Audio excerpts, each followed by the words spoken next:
Bonsoir à toutes, bonsoir à tous. C'est notre dernière rencontre avant la prière d'effusion de l'Esprit.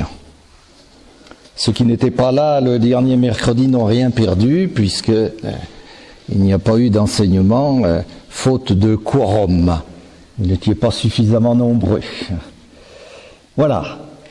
Alors ce soir, nous allons parler de la prière d'effusion de l'Esprit puisque notre cheminement arrive à son terme. Alors premièrement, les modalités pratiques. Concrètement, comment ça se passe la prière d'effusion de l'Esprit? Écoutez bien, on ne vous le redira pas dans 15 jours. D'abord, ça se passe paisiblement. Ne vous tracassez pas. Deuxièmement, c'est un moment de grâce. Alors, il y a quelqu'un que ça gêne, c'est le diabolos. Et il va essayer de se mettre en travers. Et il va vous expliquer qu'il ne faut pas venir dans 15 jours. Et il vous a expliqué que l'effusion de l'Esprit, vous avez fait l'essentiel, puisque vous avez profité de la préparation, et que c'est bien comme ça. Alors ne l'écoutez pas. Quoi qu'il vous susurre, venez. D'accord ? Quoi qu'il vous susurre, venez. Et démasquez-le, disant, Toto en arrière, j'irai de toute façon. On verra après ce qu'on fera quand on y sera, mais nous y serons. C'est une prière individuelle, là. On se met à genoux devant le bon Dieu, chacun à son tour. Parce que vous vous souvenez bien, on l'a beaucoup dit et redit, et pour chacun, pour Dieu, chacun de nous est unique. Unique. Donc il ne s'agit pas de faire un grand truc tous ensemble. Seigneur, donne-nous ton esprit. Oh, non, non, non. Chacun à son tour. Comme a dit Saint Pierre le jour de la Pentecôte, il lui disait, qu'est-ce qu'il faut qu'on fasse? Que chacun de vous se fasse baptiser. C'est dans les Actes des Apôtres au chapitre 2. Que chacun de vous se fasse baptiser. Prière individuelle, chacun à son tour. Vous vous agenouillez quand votre tour est venu devant le bon Dieu, devant le Saint-Sacrement s'il est exposé, devant le tabernacle, devant une icône, devant le bon Dieu. Vous vous agenouillez et vous êtes entouré par les frères et sœurs qui posent les mains sur vous. Alors attention, ce geste n'est pas un geste d'imposition des mains. L'imposition des mains voudrait dire que l'effusion de l'Esprit est un sacrement. Il n'y a pas de sacrement puisqu'il n'y a pas de prêtre. Ce geste n'est pas un geste sacramentel, c'est un geste fraternel. C'est important à bien comprendre. Alors vous êtes à genoux, les frères et sœurs vous entourent, de leur affection, de leur prière, de leur foi, et vous faites une courte prière à voix haute. Courte prière à voix haute. C'est un instant de cœur à cœur entre vous et le bon Dieu. Alors, c'est au bon Dieu que vous vous adressez. Et vous ne vous souciez pas de ce que les autres vont en penser. C'est pas un problème, c'est pas la question. C'est sans intérêt. Les frères qui sont là ne sont pas là pour vous juger, ils sont venus pour vous aider. Et c'est ce que veut dire ce geste fraternel d'imposition des mains. Ils sont partie prenante à ce qui se passe. Alors après, c'est fini pour vous. Vous vous laissez faire. Vous voyez, c'est pas bien difficile. Vous vous êtes mis à genoux. Il y a un réseau fraternel qui s'est tissé autour de vous. Vous avez dit quelques mots au bon Dieu et puis vous laissez faire. Alors vous laissez faire le bon Dieu qui agit invisiblement mais réellement, sûrement, certainement. Alors le bon Dieu est libre, souverainement libre. il n'est pas obligé de vous déverser un flot de grâce tout de suite. Ça, c'est saint Paul sur le chemin de Damas. Pouf! Mais c'est pas toujours comme ça. Ce sera peut-être le prochain dimanche quand vous communierez. Ce sera peut-être la prochaine fois que vous ferez votre prière tout seul avec ferveur dans votre coin prière. Ce sera peut-être comme le bon Dieu voudra. Soyez attentifs dans les jours et dans les semaines qui suivent. C'est très important. Ne quittez pas en disant « c'est raté, j'ai rien senti ». Ça, c'est la catastrophe, vous voyez. Voilà. Hein. Bon, j'ai rien senti encore, mais je suis sûr que Dieu a agi. Et je vais le voir à un moment ou à un autre. C'est très important ce que je vous dis. Donc vous laissez faire le bon Dieu, et puis vous laissez faire les frères. Les frères qui sont le canal par lequel le bon Dieu va vous parler. Les frères vont ouvrir leur Bible et ils vont vous donner des paroles.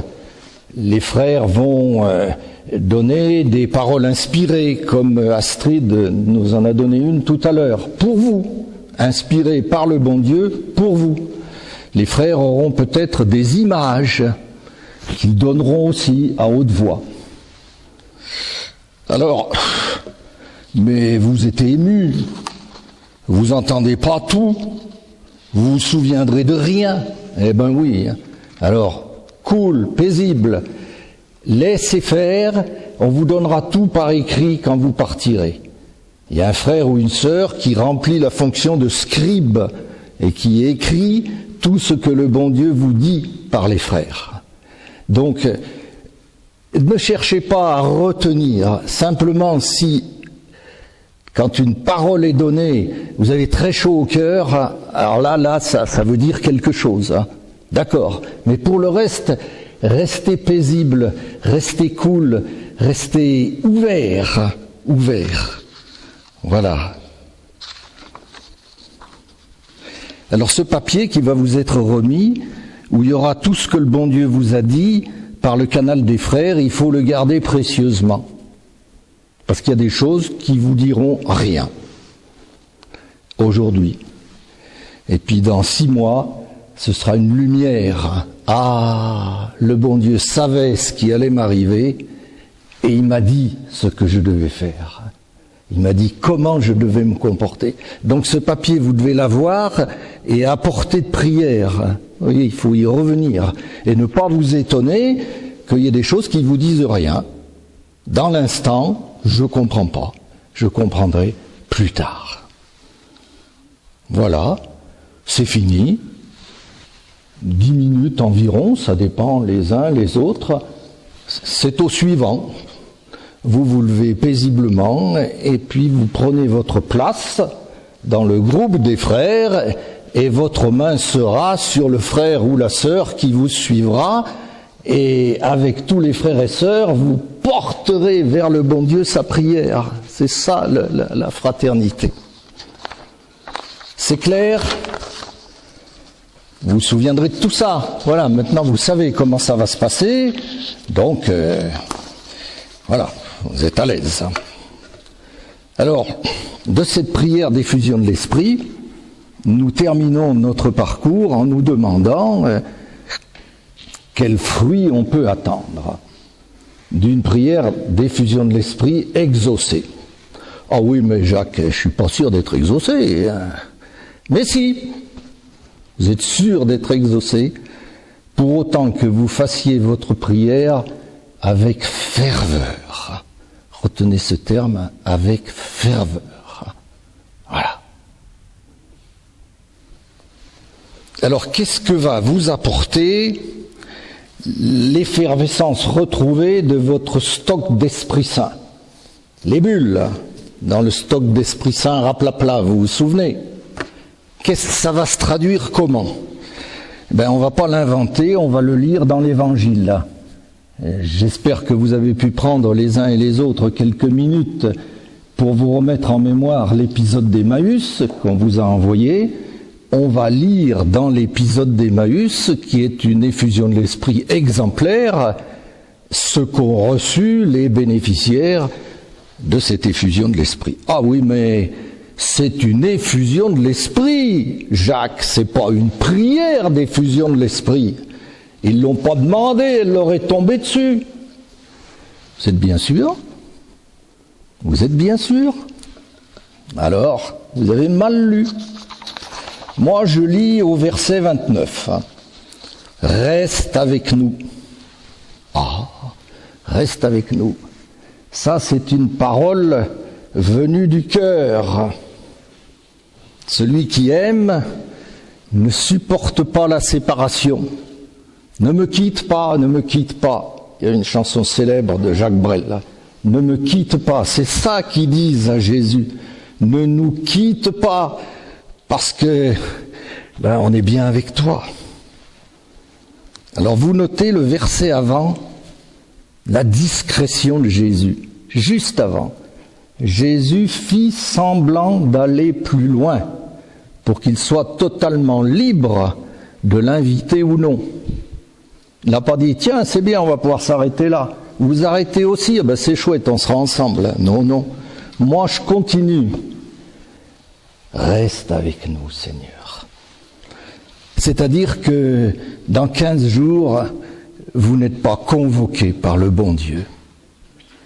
Mais bien mieux, vous êtes espérés. Je suis attendu par Jésus. Je suis espéré par Jésus. Voilà. Alors quand le diabolos va vous susurrer des bêtises, Jésus m'attend, j'y vais. Cette prière est une prière fervente, parce que le texte dit, ils le pressèrent en disant, reste avec nous. Ils lui ont pas dit comme ça, et si tu restais avec nous, on s'ennuierait pas. Non, non. Reste avec nous, ils le pressèrent. Vous allez presser le bon Dieu de vous faire des cadeaux.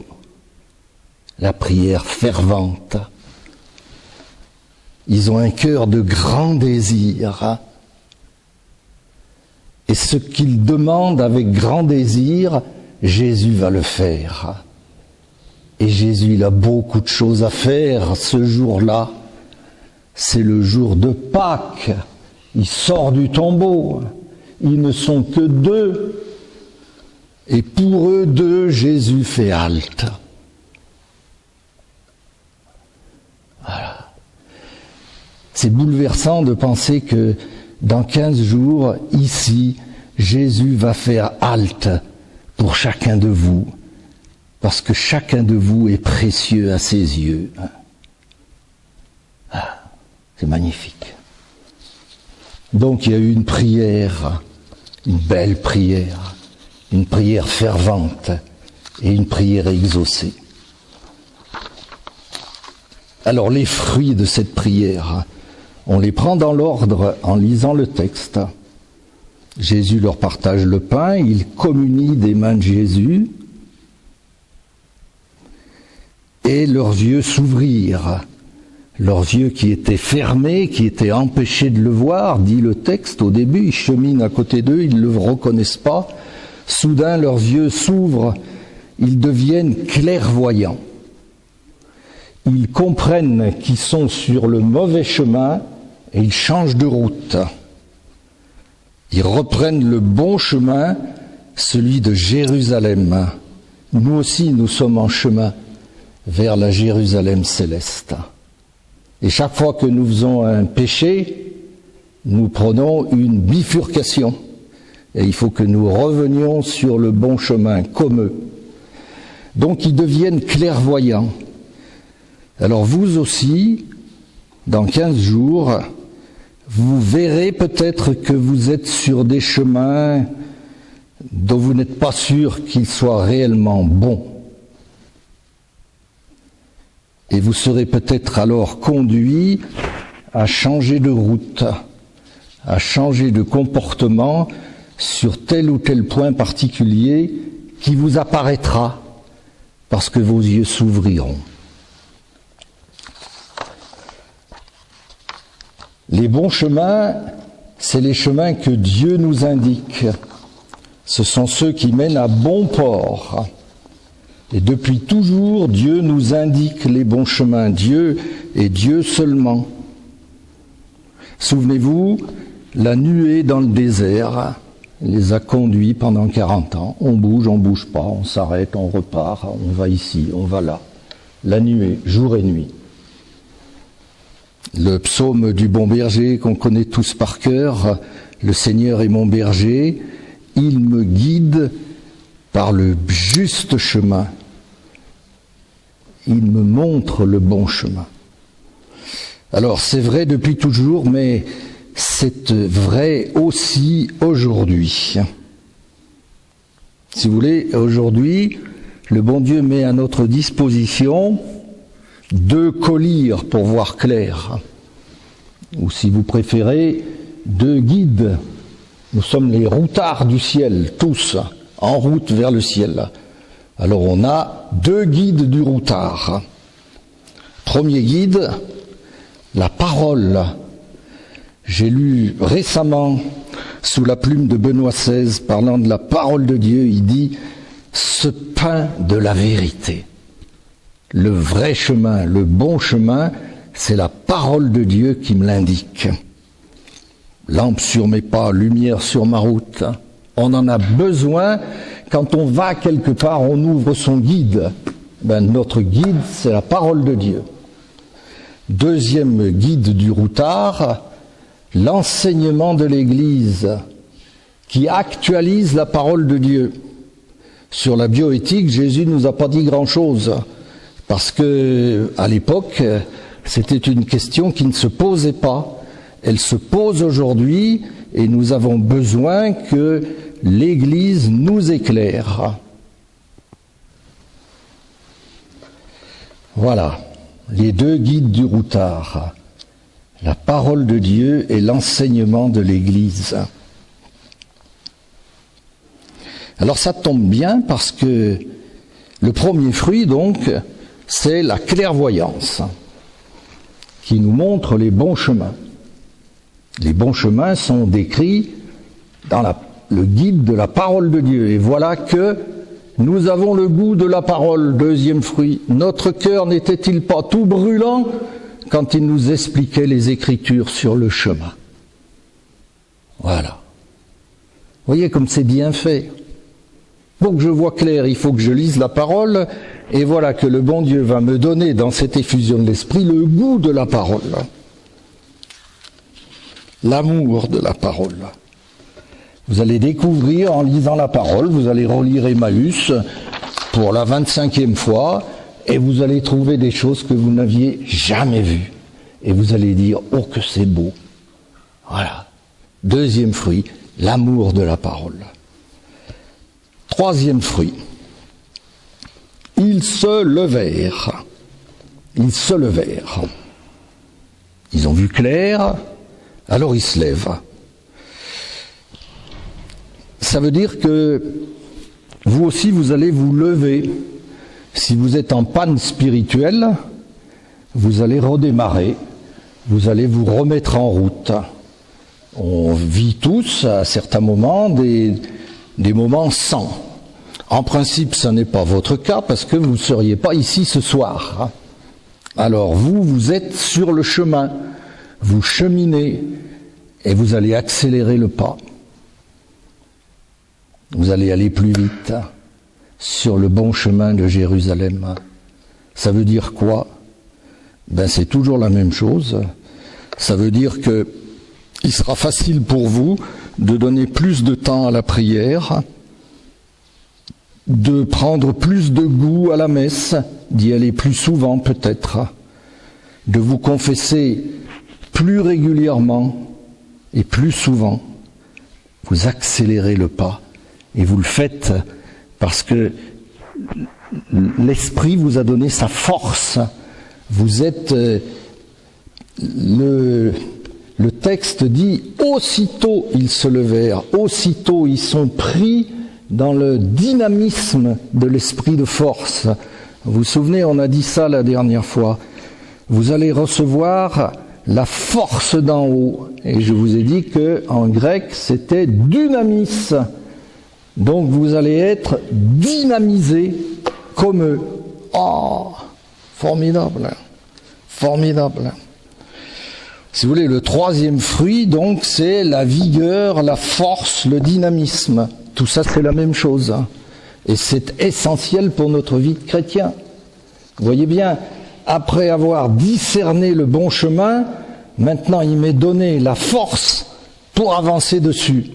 Formidable, formidable. Voilà, 3 fruits. C'est pas fini. C'est pas fini.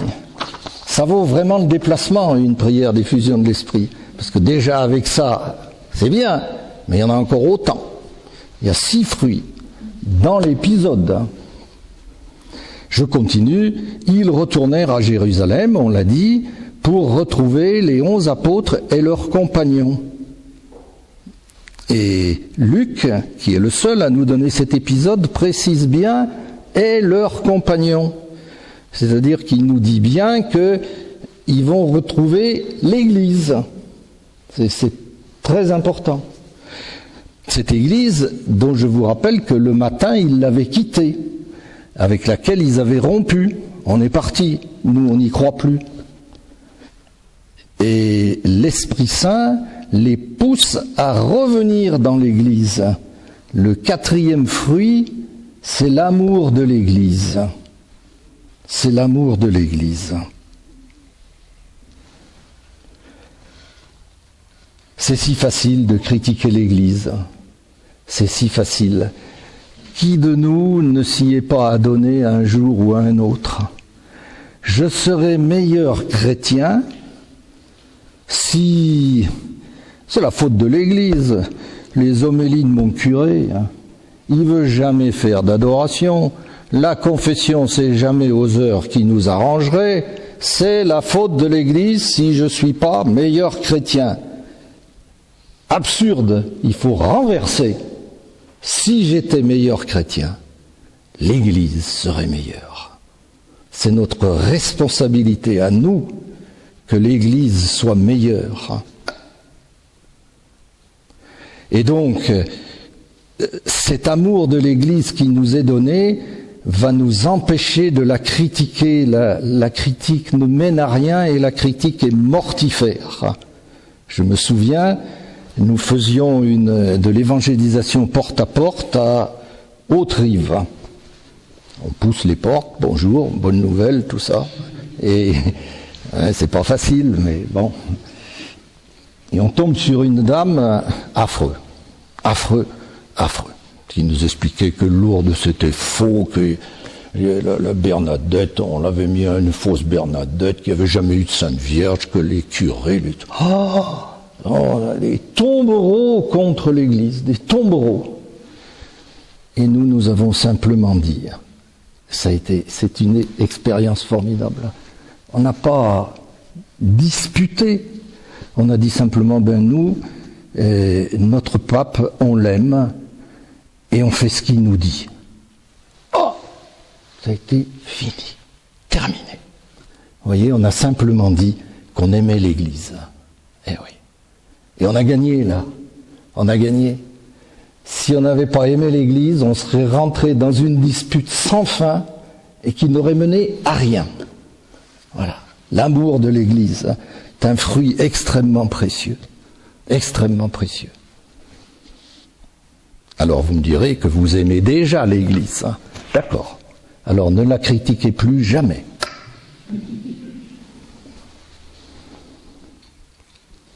Cinquième fruit. Ils vont retrouver les apôtres. Ils vont retrouver l'Église. Pourquoi ? Parce qu'ils ont besoin de dire « Il est vivant ». On l'a rencontré. La bonne nouvelle, là, c'est quoi ça ? C'est l'évangélisation. L'évangile, c'est la bonne nouvelle. Dire la bonne nouvelle, c'est évangéliser. Cinquième fruit, le zèle à évangéliser. Oui, mais pas n'importe quelle évangélisation. Tout d'un coup, on évangélise comme eux, par débordement du cœur. Notre cœur n'était-il pas tout brûlant Et parce qu'ils ont le cœur brûlant, ça sort. Ils ne peuvent pas le garder pour eux. Ça n'est plus un pinceau d'aller évangéliser. Ça fait du bien, il faut que ça sorte. Voilà. Ça ne veut pas dire que ça reste pas difficile. Vous voyez, l'évangélisation par débordement du cœur.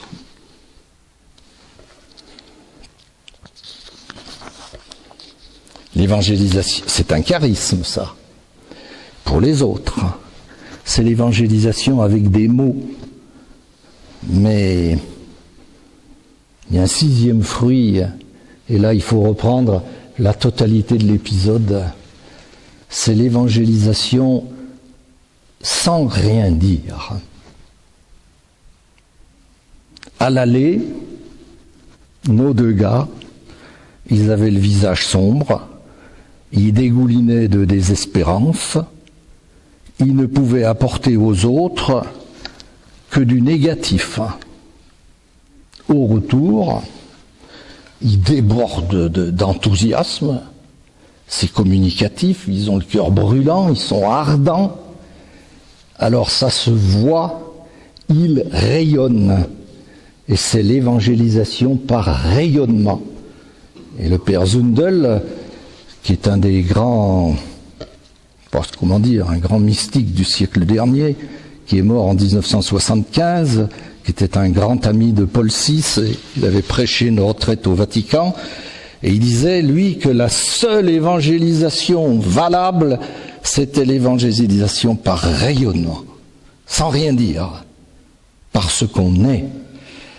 Quand vous aurez le cœur brûlant, vous allumerez le feu dans le cœur de ceux qui vous côtoient. La sainteté, c'est contagieux. La sainteté, c'est contagieux. Chaque fois que vous rencontrez un vrai saint, vous avez envie d'être meilleur. Souvenez-vous, vous en côtoyez les uns ou les autres. Le bien que nous font des gens, on ne dispute pas avec eux, mais on les voit vivre et on est ébloui et on se dit c'est eux qui ont raison et ils nous évangélisent par rayonnement. Et bien ça, c'est le sixième et dernier fruit qui vous est donné. C'est un second charisme, l'évangélisation par rayonnement, sans discours. Moi je ne peux pas évangéliser, je ne sais pas parler. Ah non, eh bien tant pis, tu vas t'y prendre autrement. Tu vas devenir un vrai chrétien et ça se verra et tu seras translucide. À travers toi, la lumière de Dieu va passer. Et tu sauras peut-être jamais que tu as évangélisé Pierre ou Paul là. Mais ça c'est pas grave, ton Père qui est dans le secret s'en réjouit. Voilà, 6 fruits. C'est pas exhaustif, hein. Le Seigneur, il a donné ce dont ils avaient besoin. Vous, si vous avez besoin d'autre chose, le Seigneur vous le donnera, à la seule condition que vous lui demandiez. Alors, on arrive bientôt au bout. Cette effusion de l'Esprit qu'on vient de voir, cette prière d'effusion de l'Esprit qui est féconde, mon Dieu, hein, on aurait la moitié de ça, on serait content, hein. On repartirait heureux. C'est Jésus lui-même qui en a assuré la préparation. Donc c'est le bon mode d'emploi de préparation de l'effusion de l'Esprit, vous êtes d'accord? Qu'est-ce qu'il a fait Jésus? Comment il s'y est pris? Il leur a fait le catéchisme sur le chemin, d'accord? C'est ce qu'on fait depuis un certain nombre de semaines. Donc c'est bien. Mais c'est pas tout. Mais c'est pas tout. Il a fait autre chose. Quand vous lisez le texte, et vous le reprendrez, vous verrez qu'il y a un tiers du texte, c'est pas rien quand même, qui est fait du dialogue entre Jésus et les 2 disciples sur le chemin. Versets 17 à 24, 7 versets sur 22. Alors, cette longueur a quelque chose à nous dire. Il y a un pavé là. Si on nous le rapporte, c'est que ça a une signification. La signification, c'est que avant de leur parler, avant de leur faire le catéchisme, avant de leur parler, Jésus les fait parler. Et c'est vrai qu'il les fait parler. De quoi parliez-vous en chemin? Comment? T'es bien le seul à pas être au courant de ce qui vient de se passer à Jérusalem. Alors il aurait dû dire, mais je sais, c'est moi les gars. Eh ben non. Il dit, et c'est magnifique, quoi donc? Quoi donc? Et il relance, et il relance. Il les suscite à s'exprimer, à dire leur misère. C'est dramatique, on y avait cru, on n'y croit plus. Il parle à l'imparfait, on n'y croit plus. Nous espérions, nous n'espérons plus. Ils expriment aussi leur péché, parce qu'ils sont des pécheurs, ils ont lâché Jésus. Ça s'appelle l'apostasie. Et qu'est-ce qu'ils font là alors? Ils se confessent. C'est la confession. Voilà ma misère, Seigneur. Eux, ils ne savent pas que Jésus va les guérir, mais Jésus le sait. Et avant de commencer à les guérir, il veut qu'ils aient exprimé la misère dont il va les soulager. C'est ça la confession. Vous voyez où je veux en venir. Votre préparation à l'effusion de l'Esprit ne sera complète que quand vous vous serez confessé. Il vous reste 15 jours. Il faut absolument le faire, parce que si Jésus l'a prévu dans le mode opératoire, c'est que c'est important. Vous voyez, c'est pas une idée de Jacques, c'est important. Le sacrement de réconciliation, c'est l'un des 2 sacrements de guérison, nous dit le catéchisme. Combien de sacrements de guérison? 2. Le premier, tout le monde répond, le sacrement des malades. Ok. Le second, je sais pas. Maintenant vous savez. Le second sacrement de guérison, c'est le catéchisme qui le dit. C'est le sacrement de réconciliation. J'apporte à Dieu ma misère dans la confiance et il va m'en guérir. Voilà. Donc, prenez le temps. Vraiment, c'est important. Il faut y aller. Vous allez ameublir votre terre. Tout à l'heure, dans la parole inspirée qui nous a été donnée, il y a eu cette image de la terre dans laquelle le grain de la grâce allait tomber, et ce grain va d'autant plus germer et être fécond que la terre aura été préparée. On est dans l'orailler ici, on la voit la terre, il la travaille, il la laisse pas dans l'état, elle est travaillée, elle est prête à recevoir les pluies du printemps. Nous c'est la même chose, c'est ça la confession. Vous irez vous confesser. Voilà. Moi j'ai fini pour ce soir. Donc à la fin de ces 5 rencontres, je vous dois un mot de la fin. Il faut que vous partiez sur un mot de la fin. Alors je ne vous en dis qu'un, pour que vous vous en souveniez. Je vous le dis en araméen. Ephata. Ça veut dire quoi? Non. Si ça voulait... oui, si ça voulait dire ouvre-toi, je ne vous l'aurais pas demandé. Ça veut dire ouvre-toi grand, grand. Vous, si vous avez la Bible d'Ostie, vous verrez ouvre-toi grand. C'est que c'est pas la même chose. Et c'est Jésus qui le dit à quelqu'un qui le guérit. C'est dans Marc au chapitre 7. Et dans Marc seulement, et s'il nous le donne en araméen, c'est que... Voyons, Marc est le secrétaire de Pierre. Donc Pierre, il a entendu ça. Et il a été frappé par la façon dont Jésus a dit à cet homme, qui était sourd et bègue, Ephata. Il nous a pas donné tout le reste en araméen, mais ça, il l'a donné. Voyez ? Imaginez Jésus vous le disant, ouvre-toi grand. Et c'est ce que notre pape, l'année de son élection, en août 2005, à sa première rencontre avec les jeunes au JMJ de Cologne, il leur a dit ceci: à vous tous, je voudrais dire avec insistance, j'insiste, dit Benoît XVI, ouvrez tout grand votre cœur. Ouvrez, il n'a pas dit grand, tout grand. Voilà. Pour permettre au bon Dieu de faire grand dans 15 jours, à vous d'ouvrir votre cœur grand, tout grand. Ainsi soit-il. Vous prenez page 9, tournez les yeux vers le Seigneur, et nous ne chanterons que le dernier couplet. Page 9.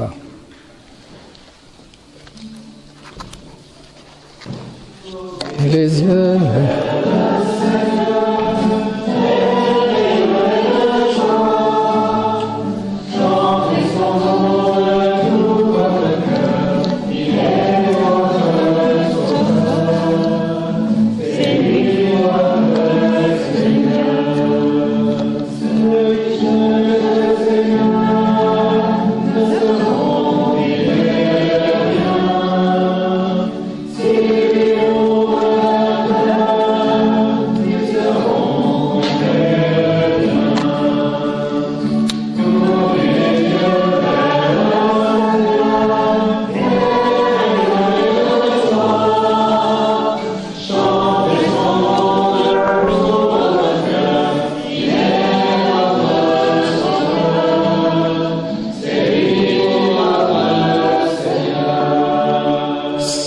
Qui cherchent le Seigneur ne seront privés de rien.